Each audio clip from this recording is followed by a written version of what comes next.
Kalau badan kula aduh Yung Antasena ngapa to? Tok ngampake? Lho, tanganku di atas semua, lho.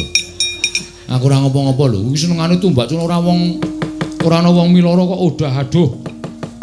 Ya kowe tak ngapura wanton kowe jujur. Apa to wigatine dene kowe manjing negara Ndrawati? Iya, sejatosipun kula jauh. Oh, kepidak iki apa, Pakde? Tak kira nek batu baterai.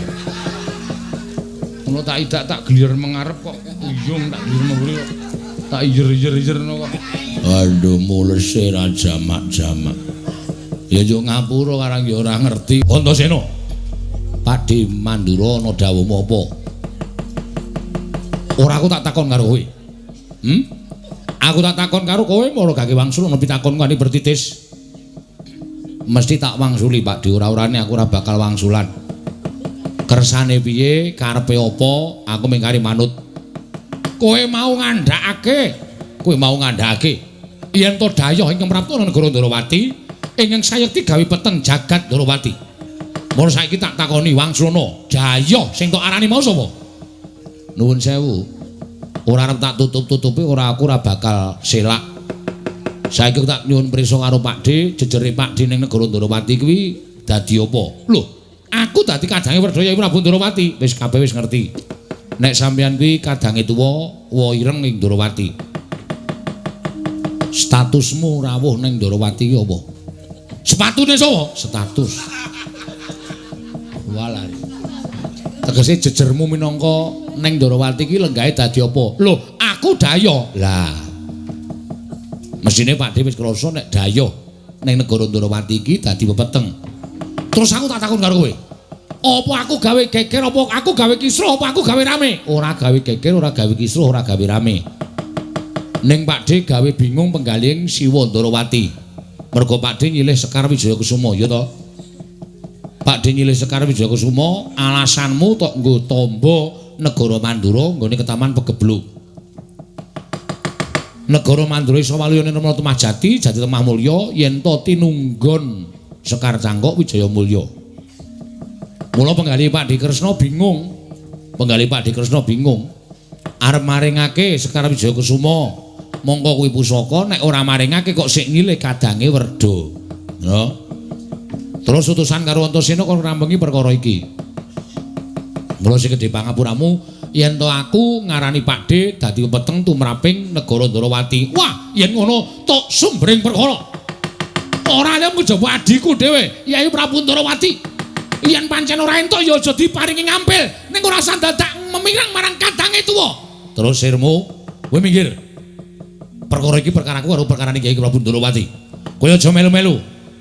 Pakde tindak mau aku wis dipasrahi karo Pakde Ndrawati. Antasena wakmu Mandura ladenana. Aja nganti gawe gerah penggalih wakmu Mandura. Mula nek Pakde arep ketemu karo Siwa Ireng aku sing ora entuk. Lho, ora entuk piye? Aku wis diparingi Purbawasisa. Kowe iki derajate apa?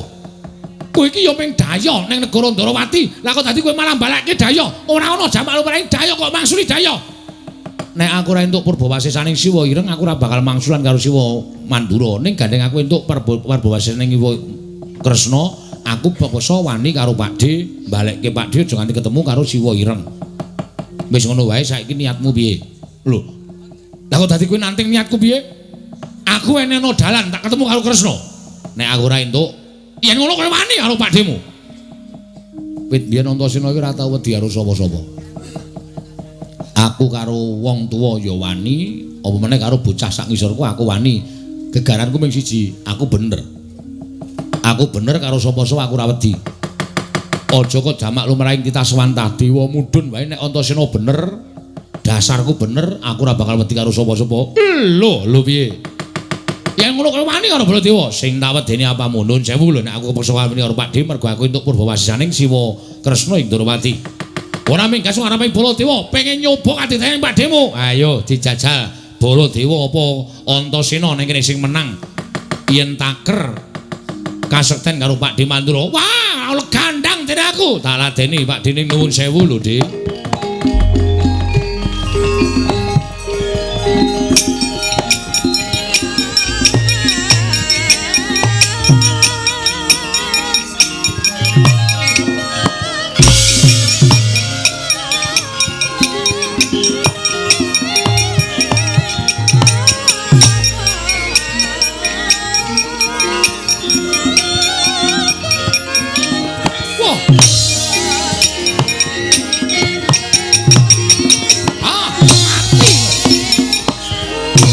endak.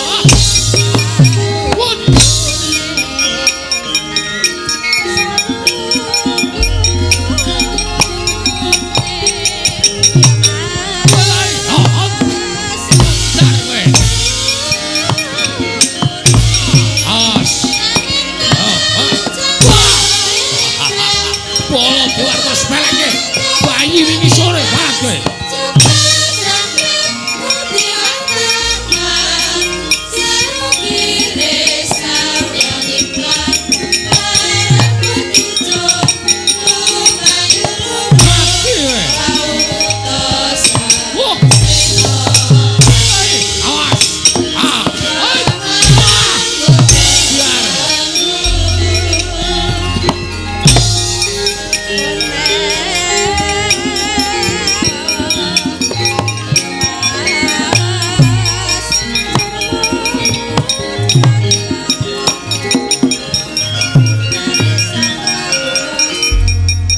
Ketok nemu mungsuh karo pakdemu. Kowe ora lahir batin Antasena. Ing atase kowe nyepeleke karo wong tuamu Mandura, kowe tak antem tak jotos. Mestine kowe kudune bales. Kewan kae wae kepengin males yen dipiloro karo menungso. Apa meneh kowe menungso? Lah kok dadi kowe ora bales karo Baladewa? Kowe nyepeleke karo aku. Kowe nyepeleke karo Nata Mandura ya ngono apa piye? Dik aku isih ngajeni karo sampean. Nek aku bales karo sampean, aku ngejotos karo sampean, sampean ku kewirangan. Sampeyan isin tur ya aku ora ngerti tata krama. Jroning peperangan ora ana tata krama. Jroning peperangan ora ana isin, jroning peperangan anane ming kowe apa aku sing tekane mati.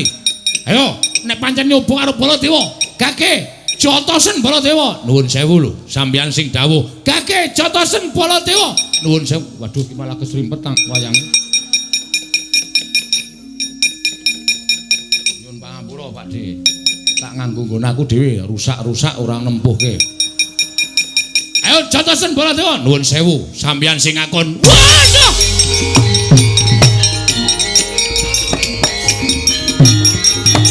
Wah! Oh, woi, waduh mati aku. Oh. Hai. Wah. Wah, edan karat.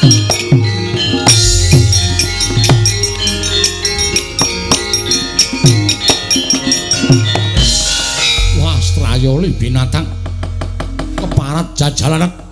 Wah, barang tak dawuh kon bales lha kok mak jelek ning dodo. Upama dudu Baladewa tak kira wis katriwandan ora eling Brawadasena. Yo, Antasena, kowe wani karo wakmu, kowe mentala karo wakmu Mandura. Yen ngono aku kudu mentala karo kowe. Yen aku ora mentala karo kowe, tangi aku iso ketemu karo Yai Prabu Ndorowati. Ayo, maju kene. Kurang ngerti kekuataning Nata Mandura Prabu Baladewa.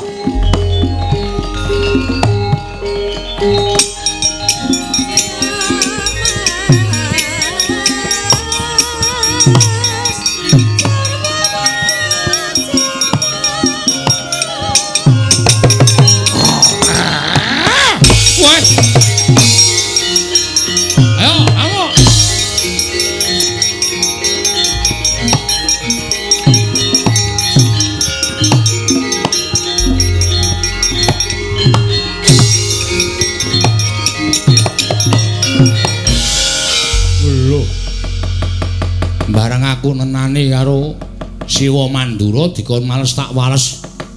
Wangune nesu Siwa Mandura. Ning jroning duka karo aku lah kok ngane-anehi temen. Aku lagi teko kok dicokot mongko ngreng kaya buta. Weh lah. Iki nek ora tak tenani jebul bener panggraitane atiku. Aku wis matur karo Siwa Ireng yen saking dadi pepeteng negara Ndorowati kuwi Daya. Daya wujude Siwa Mandura. Wah, syukur malah iso ngerti sapa sing arep gawe wisuna, sapa sing arep gawe geger negara Ndorowati. Pakde, kowe kok nyokot kaya buta. Kowe kuat nampani sungutku. Aku mengguru karo kowe, ning aku njaluk ngapura sadurunge, Pakde.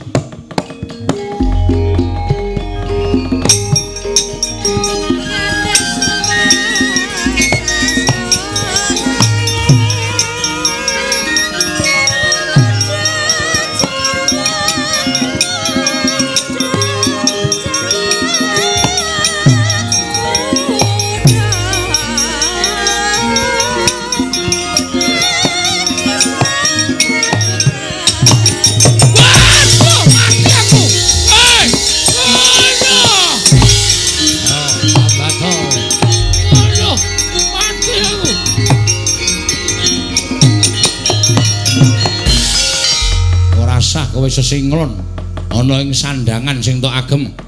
Apa mbok anggep Antasena ora ngerti sejatine sapa kowe? Ketiban daya sungutku ora gograk marasmu aja duntang Antasena. Waduh, mati aku Antasena. Lah kok dadi pet-petan kaya kene kananku. Ora duwe kekuatan nglokro kaya ngene Antasena. Mati aku Antasena. Waduh, waduh, waduh.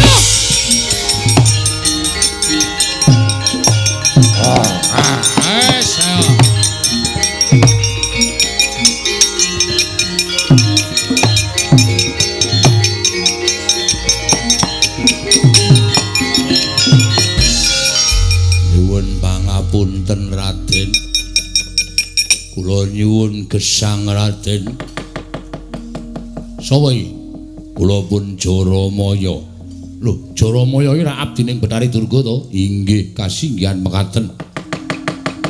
Kok dadi Baladewa barang? Inggih, nyuwun pangapunten pados tedha tedhanipun Baju Barat. Oh, lah mesti arep gawe cintrakaning Siwa Ndarawati, mula aku kok ditanting supaya gawe padhang kana negara Ndarawati. Pakde ireng. Mang tindak mrene Pakde iki lho.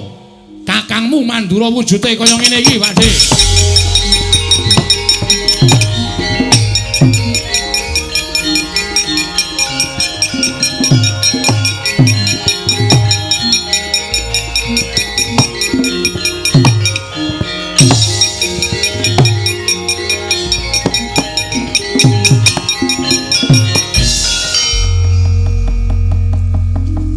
Antasena Jaramaya.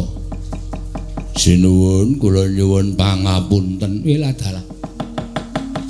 Mula aku ki rada cubriya. Mandura ingkang maune ora apa-apa. Lah kok dadi Kanjeng Koko Prabu rawuh ning negara Ndarawati ngendikake yen to telung candra Mandura ketaman pegebluk. Mongko akeh para kawula ingkang esuk lara sore ketiwasan, sore lara esuk kapralaya. Lah iya. Lah kok jebul sing dadi Koko Prabu Mandura mau Jaramaya iki Antasena. Heeh. Waduh, kula nyuwun pangapunten sinuwun. Kula nyuwun pangapunten. Kula lepat kula nyuwun gesang sinuwun. Aduh. Antasena, ngapa? Tok kapake. Kowe iki ora tumbak cucukan. Ora ana wong apa-apa, udah aduh. Inggih nyuwun pangapunten. Kula sampun dodo ing kalepatan kula. Aduh, Yung Antasena. Ngapa to? Tok kampake. Lho, tanganku di atas semua. Lho. Aku ora ngopo-ngopo lho. Kuwi senengane tumbak cuma ora ana wong miloro kok udah aduh. Ya kowe tak ngapura wanton kowe jujur. Apa to wigatine dene kowe manjing negara Ndarawati? Iya, sejatosipun kula jauh. Oh, kepidak iki apa, Pakde? Tak kira nek batu baterai. Ngono tak idak tak gelir mengarep kok uyung tak gelir mburi kok. Tak ijer-ijer kok. Aduh, mulese ra jamak-jamak. Ya yo ngapura karang ya ora ngerti kok ya. Wong edan ora kok ngaku wigatine apa?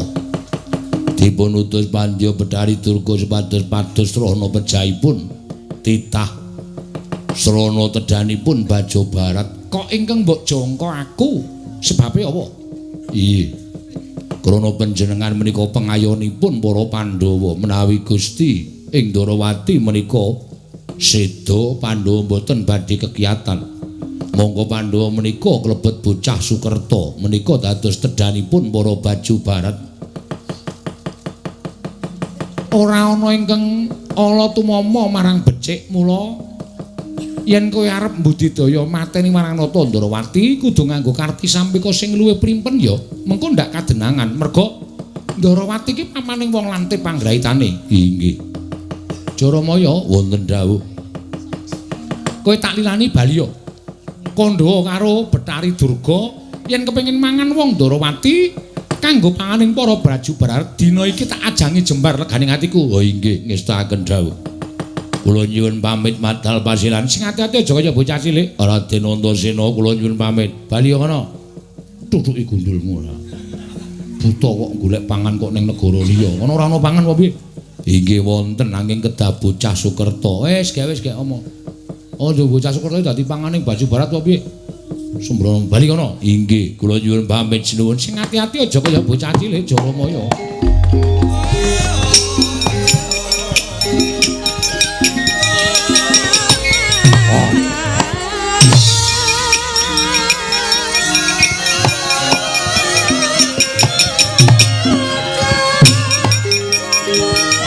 Antasena, piye? Aku ngaturke panuwun ya.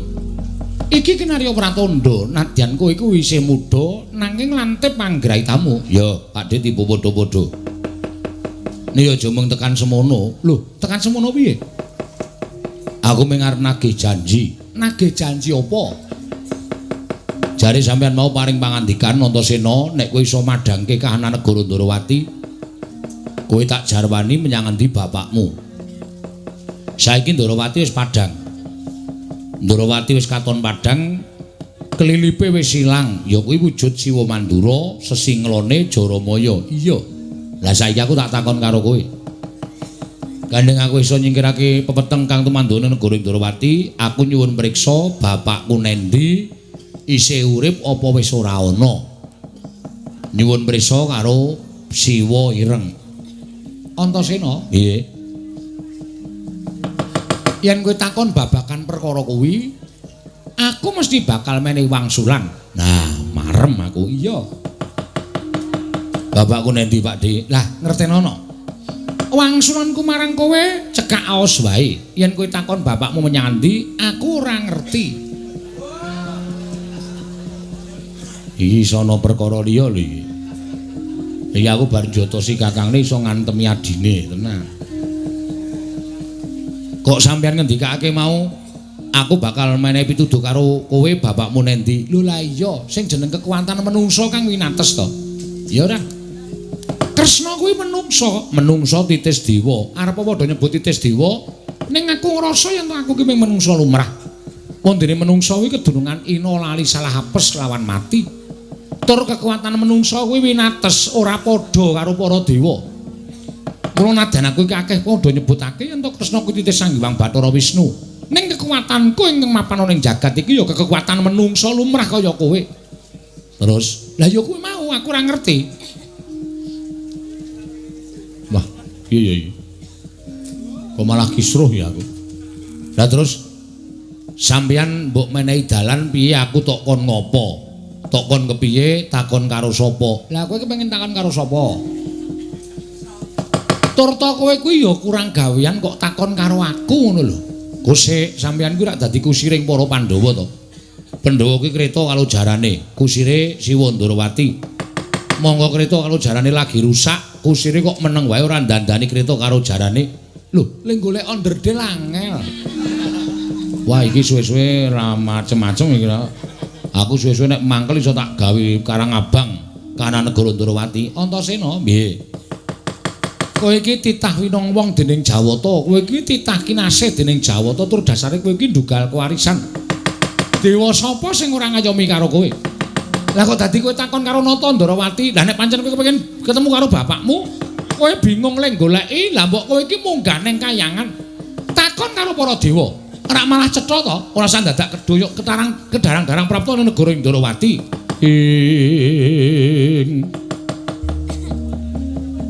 Tang samar pamoring sukma sinukmaya winaya wing asepi sumimen telenging kalbu pambukaning warana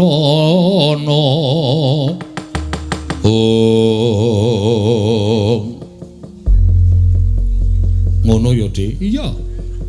Oh iya. Ya nek ngono tamu gane kayangan aku. Ya wis kono gek mangkat to. Mengko yen dewa ora ana sing ngerti bapakmu menyang endi, yen perlu kowe kuwi ya aja trima. Dewa iki ngerti marang mubahmu sing titah kok dadi ora ngerti karo bapakmu. Yen ngono dewane sing ngapus krama, dewane sing ngapus-apus. Dewa sing ora lantip panggrahitane ora pantes dadi dewa nek cara aku ngono. Terus ngamuk. Oh siap. Aku nek kon ngamuk ya senenge ra jamak-jamak ora. Dadi kok aku nek munggah kayangan Bathara Dewa tak takoni ora ngerti bapakku nendi. Isih urip ya wis tekaning pati, aku ngamuk. Ngamuk kok. Nek aku kalah, ora nek kowe kalah, wong kowe iki digdaya, kowe iki ampuh kok. Kowe iki ngungkuli pil. Wus. Edan Kresna saiki lucu tenan. Mbok mengko kowe melu gara-gara. Hus, nambimu. Wong aku ya mung nirokke Petruk kan sik omong kaya ngono. Aja tak tirokke sampean ki ratu kok nirokke Petruk. Ora. Munggah Antasena njaluk pamit. Dewa tak takoni bapakku ora ngerti lenggahe urip apa mati, ora iso ngandhake. Aja takon dosa. Antasena ora bakal wegah yen to mungsuh para dewa. Sing ati-ati ya, Nger. Ya, padhe nyuwun pamit. Iya Antasena.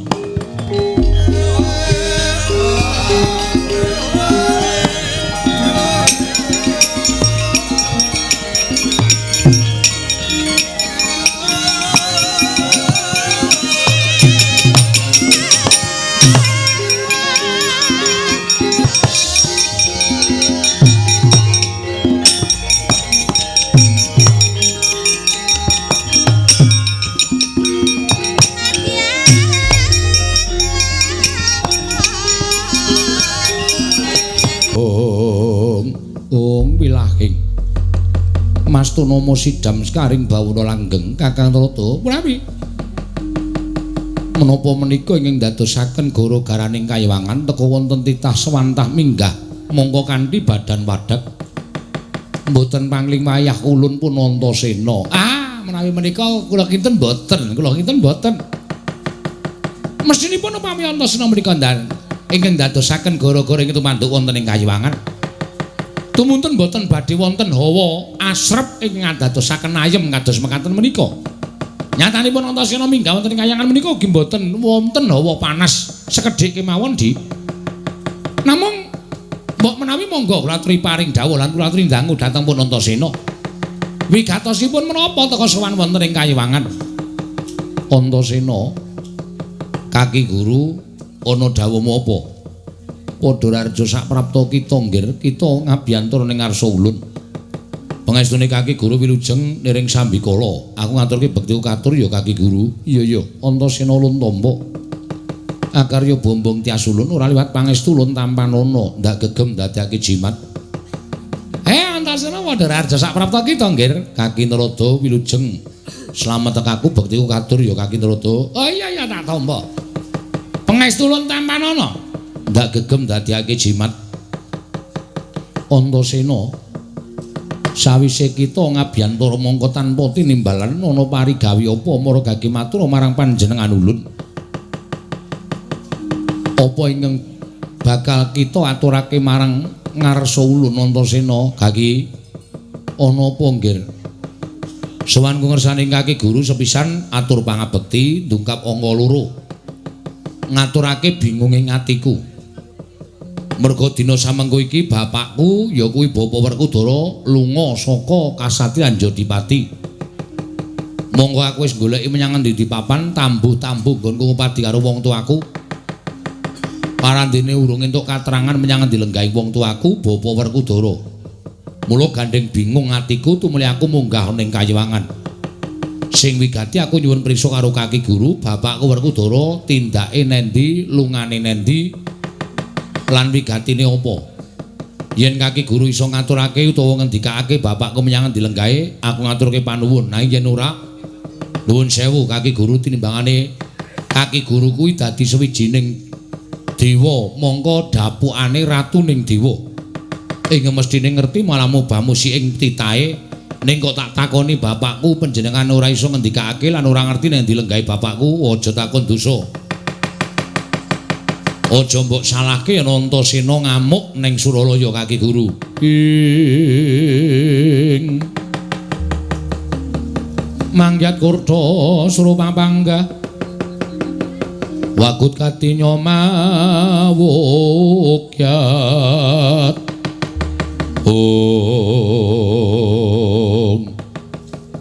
Antasena aturmu lah kok dadi kaya mengkono. Kita ora eling lamun sejatine kita kuwi mapan ning Suralaya. Ing mestine apa kang dadi ucap kita? Apa kang dadi atur kita marang panjenengan ulun mboya kena sugal kaya mengkono? Apa kita ora wedi kelawan walat ulun? Apa kita ora wedi marang panguwasa ulun? yen kita takon kelawan wong atuwa kita Antasena sing gedhe pangapura kita ulun boya mangerteni lenggahing wong atuwa kita ing mestine ulun ngerti marang mubah musi ing titah nanging saka pangira ulun mendrane wong atuwa kita si Werkudara kaya jinempana ing angin kaya ora ngerti ulun papan dununge lan kaya ilang muspra tanpa lare Antasena. Aku ming masulane kaya ngono ki piye, Mbah?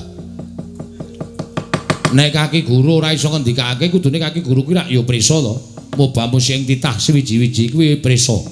Aja kok ming mubamu sing titah. Kutu-kutu walang atoga wae jinaring ana ing panguwasaning kaki guru. Lah kok dadi tak takoni bapakku nendi panjenengan ora prisa. Nek ngono ora ana gunane sampeyan dadi kami tuwaning kayangan, ora ana gunane sampeyan dadi nalindra ing kayangan. Jebul peteng paningali kaki guru ora iso mawas marang kahananing titahe. Kanthi kaya mengkono iso tak sebutake yen to kaki guru lirwa nggone ngawasi karo para titahe kang urip ana ing Janaloka. Mula bab iki aku ora nrimakake. Antasena aja kaya ngono, sabar, Ger, sabar. Perkara iki iso dirembuk, perkara iki iso dirembuk kanthi sapi-apike aja banjur nuruti marang mubal babaling kanepson kita. Lah nek kita ngamuk ana ing kayangan iki geger kayangan. Ora ana ingkang bakal bisa nandingi marang krida kita. Mula kita aja kaya ngono ya Ger Antasena. Adi Pramesti guru kuwi pancen ora ngerti ning sabab kayangan uga lagi ana kahanan ingkang elok-eloki. Ingkang sakawit ana panas sumuk ngusundul ngawian dumadakan ana hawa anyep. Ingkang ngabosa ning Suralaya wekasan katon ayem tentrem. Lah iki kanan sing kaya ngene iki jane Sasmita kenal kelawan Adi Pramesti Bathara Guru supaya iso ngonceki marang Sasmita iki ning durung dionceki lah kok kita wis sowan. Kita sowan takon kelawan bapak kita iki mulane Adi Guru ora iso ngaturake. Kaki Ndradara rasa melu-melu. Mane tak jungkir. Iya wis. Wah cilaka iki lah Ndradara arep dijungkir iki njur bentuke piye coba? Kita iki sembrono ana dewa arep dijungkir. Antasena ulun mboyang ngerti Antasena sing gedhe pangapura kita. Ulun nyawang kelawan blegere bapak kita nanging kaya ora katon. Ulun wis matur, ulun wis paring pangandikan bapak kita kaya jinempana ing angin. Kaya ilang muspra tanpa lare. Nek ngono aku ora nrimakake kahanan iki. Kaki guru kudu mudhun, ora pantes dadi dewaning para dewa.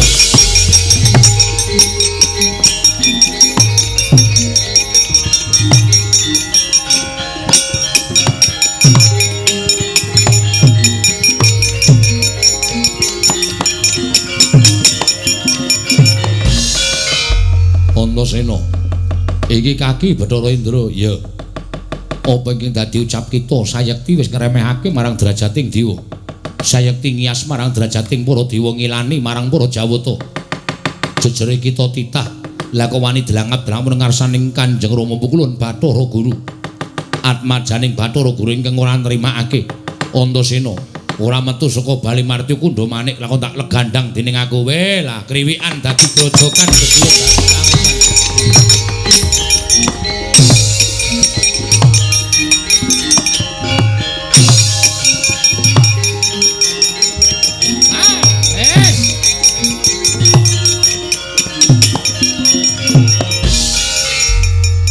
Samenika kula sampun saged ndungkap saged ndungkap kados pundi?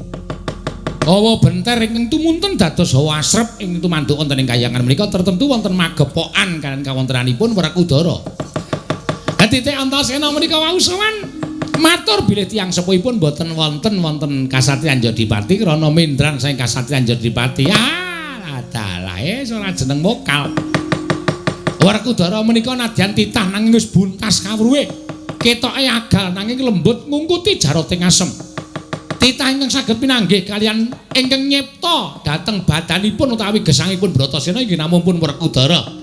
Kabukten piyambakipun saged pinanggih kalian Sang Ruci Bathara menika menawi boten titah ingkang pinunjul boten badhe saged kasembadan. Mila Bratasena kula kinten mbok menawi sak mangke laku tapa nanging sak mangke ilang muspra tanpa tilar papan. Utawi boten wonten tipakipun anggenipun lampah tapa duka wonten pundi sakmenika Bratasena? Nanging pakartinipun Antasena atmajanipun Werkudara menika ingkang sajakipun sampun kewanen Kakang Trada. Sakmangke kajengipun Antasena dipun bondo dening para Jawata. Mbok menawi menika saged kinarya pancatan kula lan panjenengan mangertos dhateng menapa inggih dados gawenipun Werkudara. Ah nggih, kene ngates-ates lho. Bocah menika ndhugal kewarisan. Isa uga Antasena mboten dicekel ning sampeyan sing bingung mengke. Merga saka pokalisi Antasena, Kakang Trada kula menika nalindraning para Jawata sampun ngiyas dhateng kula monggo dipun titip riksa. Mangga dikula dherekaken.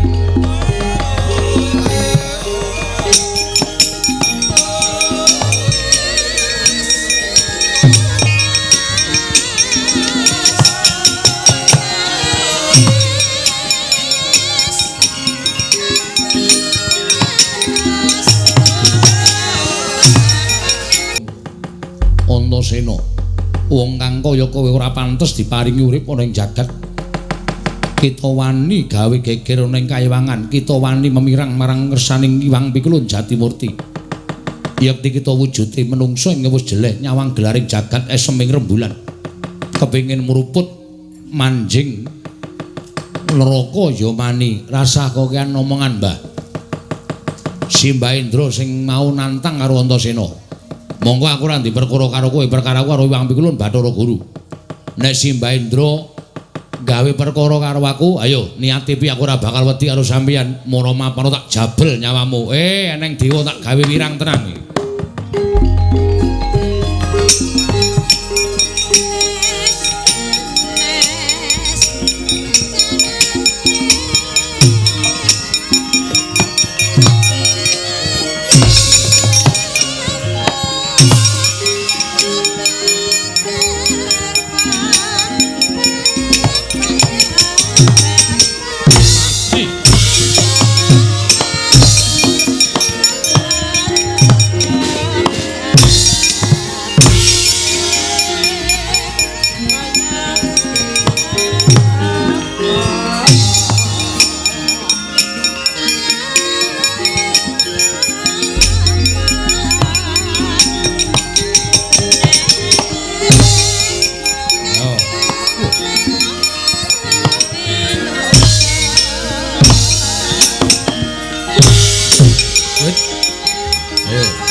Ngene iki entuk-entukane wong sing senengane ngegung-gungke karo kabisane dhewe. Rumangsa kekuwatanku ngungkuli karo panguwasaning dewa. Wah, jan iki isin tenan. Nek nganti aku engko keweruhan wong li perang iki Antasena wis wani nantang para dewa kok ngantem dewa iki kok kaya ming kurang sekilan. Angger tak antem kok kayane kena ning ora. Wah, jan keparat tenan. Pasang apa ya dewa? Apa ngendikaning simbah-simbah biasa jeneng Aji Lembu Sekilan ki ngono kuwi mbah ya. Diantem ketoke kena kok kurang sekilan. Yo. Ning aku kelingan welinge sapa-sapa kae tau tate paring pangandikan Kyai Sepuh tau tate mejang karo Antasena. Nek kowe ketemu karo wong sing digdaya, nek kowe ketemu karo wong sing ampuh, monggo ditamani gaman ora apa-apa, ditamani tangan ora kena. Kon nyembah ping 3. Nek wis tak tembak kaping 3 tak jajali. Mbok menawa iso dadi srana nggonku iso ngajar karo kaki Indra.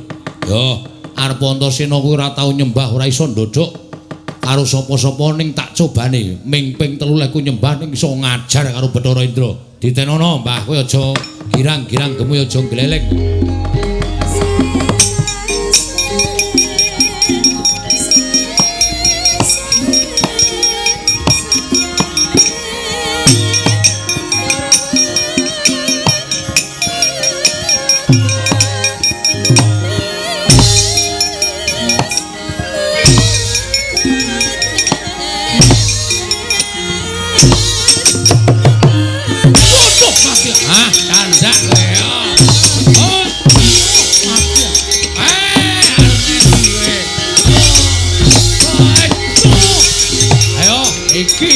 leleng aku.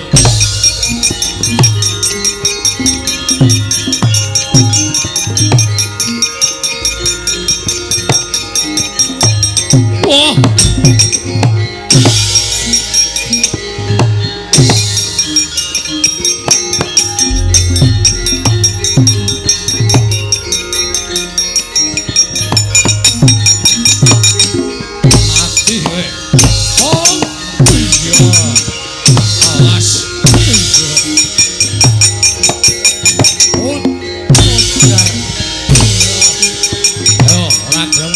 Bapakku nanti amuk kayangan.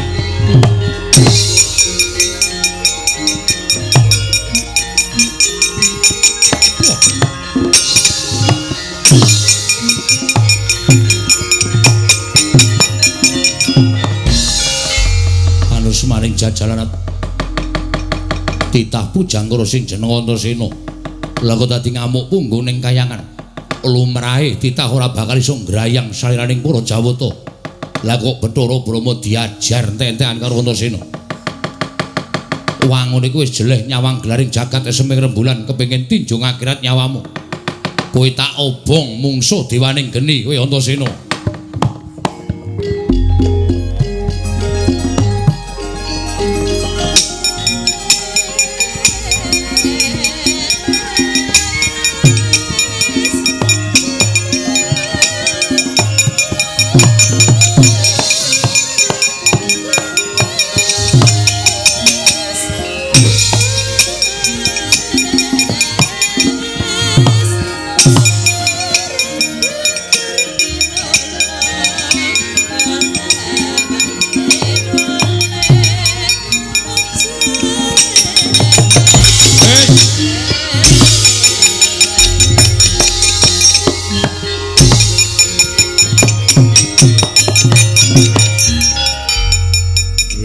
Bathara Brama dewaning geni ngetokke geni sak lumbung Bandung gedene. Ya, apa dikira Antasena wedi? Kowe lali yen Antasena kuwi papane ning segara. Tak nyuwun marang panguwasaning Kanjeng Hyang Baruna, muga-muga mandi sing dadi penjalukku, geni ora bakal tumama ning awake Antasena tak balekke ngobonga karo sing duwe dhewe.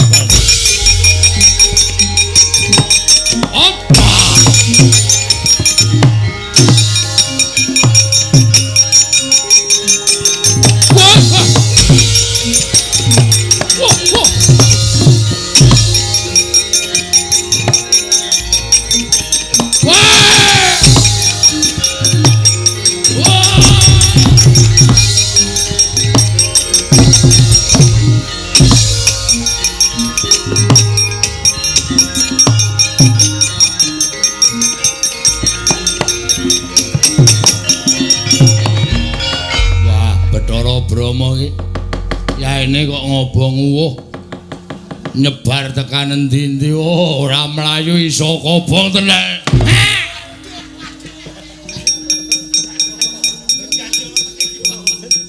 Nun sewu dengkulmu atos kowe. Oh, ya mau dipati ora ngematke.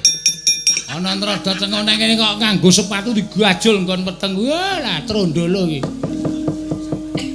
Ajre kula wedi ngapa? Bathara Brama ngagem geninipun supados mejaya Antasena. Ning geni digetak karo Antasena ngobong para Jawata. Lah, ra tenan to. Pripun wae? Wis kriwikan dadi grojokan geguyon dadi tangisan. Ora karo-karuan lah kok dadi Antasena kaya ngono iki kepiye? Wah, lah pripun menika Di Guru?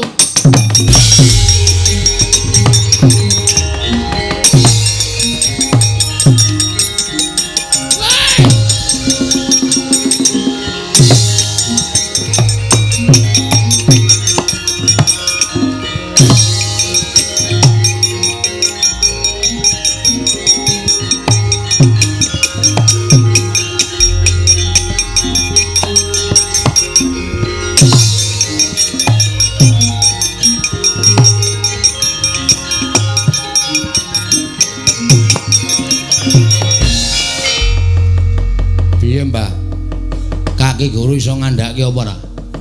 Nek ora iso ngandhake aku ora trima lho, tenan iki aku ora gawe-gawe. Aku ora ketemu karo bapakku, aku bali ning Kasatriyan Jodipati ditangu karo ibu-ibuku nek aku ora iso menehi wangsulan ibu-ibuku dole nangis do gulung koming. Aku ora nrimake lho Kaki Guru. Antasena piye? Nganti tekan seprene ulun durung bisa nggagapi menyang endi dununge wong tuamu ya kuwi Si Werkudara. Mula sing gedhe pangapura kita ya nggir ulun ora bisa ngandhakake menyang endi dununge Si Werkudara. Sing sabar Antasena mengko ulun bakal mbudidaya. Saiki aku njaluk Kaki Guru paring dawuh. Bapakku nendi? Nek bapakku ora ditemokake wis to aku mati ning kayangan wae tak lakoni. Nanging tak jaluk sabar ora iso kudu dina iki Antasena aja kaya bocah cilik Kaki Guru iso ngandhake wis ora pantes sampeyan lenggah ning dampar Kayiwangan Silakanda Waru Binangun kudu mudhun ora gelem mudhun aku sing arep ngudhunke aduh ketiwasan Kakang Raja